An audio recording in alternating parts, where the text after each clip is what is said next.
Hi friends, welcome to my channel.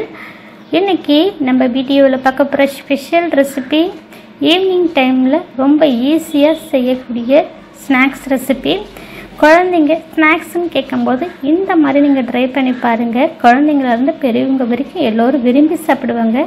சட்டுன்னு பார்த்தீங்கன்னா tea போகிற நேரத்தில் செஞ்சு முடிச்சிடலாம். இது செய்யறதுக்கு ஒரு 10 நிமிடம் ரொம்ப அதிகங்க. கண்டிப்பாக ஃப்ரெண்ட்ஸ் இந்த ஸ்நாக்ஸ் வீடியோவை பார்த்துட்டு இதே முறையில் இதே அளவோடு நீங்கள் செஞ்சு பார்த்துட்டு எப்படி வந்துச்சுன்னு உங்களுடைய கருத்துக்களை ஷேர் பண்ணுங்க. இந்த வீடியோ உங்களுக்கு பிடித்திருந்தா லைக் பண்ணுங்கள், ஷேர் பண்ணுங்கள், சப்ஸ்கிரைப் பண்ணுங்கள். கூடவே பெல் ஐக்கனை கிளிக் பண்ணி வச்சுக்கோங்க. அதில் ஆல்ன்ற ஆப்ஷன் வரும், அதையும் கிளிக் பண்ணி வச்சுக்கோங்க. இந்த வீடியோவை ஸ்கிப் பண்ணாமல் முழுமையாக பாருங்கள்.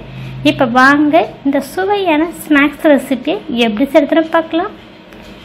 இப்போ ஸ்நாக்ஸ் செய்கிறதுக்கு ஒரு பாத்திரத்தில் ஒரு கப் அளவுக்கு கோதுமை மாவு சேர்க்குறேன். எல்லா பொருட்களும் ஒரே மெஷரிங் கப்பால் அளவு எடுத்துக்கங்க. கோதுமை மாவு வந்து ஜலிச்சிட்டு எடுத்துருக்கேன்.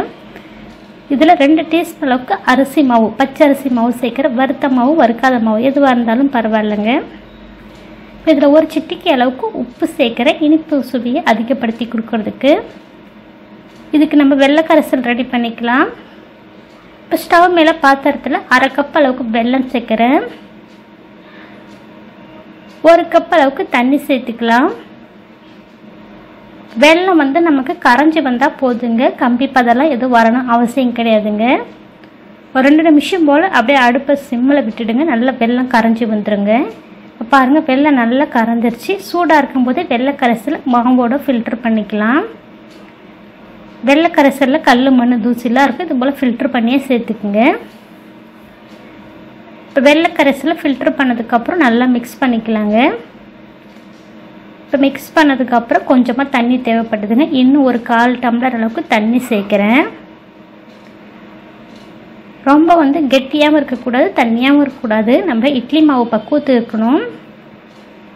நான் காமிக்கிறேன் பாருங்கள். இன்னும் ஒரு 1/4 கப் அளவுக்கு தண்ணி சேர்த்துட்டு மிக்ஸ் பண்ணி காமிக்கிறேன்.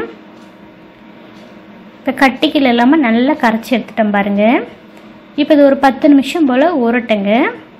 ஒரு 10 நிமிஷத்துக்கு அப்புறம் இதில் சர்க்கரை எடை பொடி பண்ண ஏலக்காய் தூள் சேர்க்குறேன். ஒரு சிட்டிக்கு அளவுக்கு ஆப்பத்து சோடா சேர்த்துக்கலாம். ஆப்பத்து சோடா சேர்த்துறாங்க ஸ்நாக்ஸ் நல்லா உப்பி வரும்.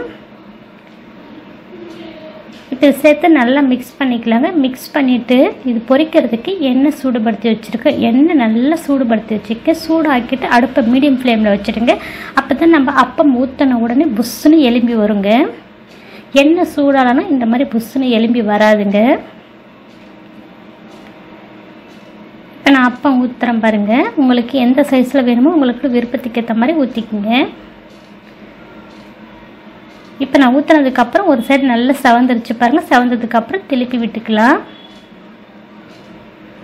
இப்போ திருப்பி விட்டு மிதமான தீவிலே ஒரு 3 நிமிஷம் போல் வேகட்டுங்க.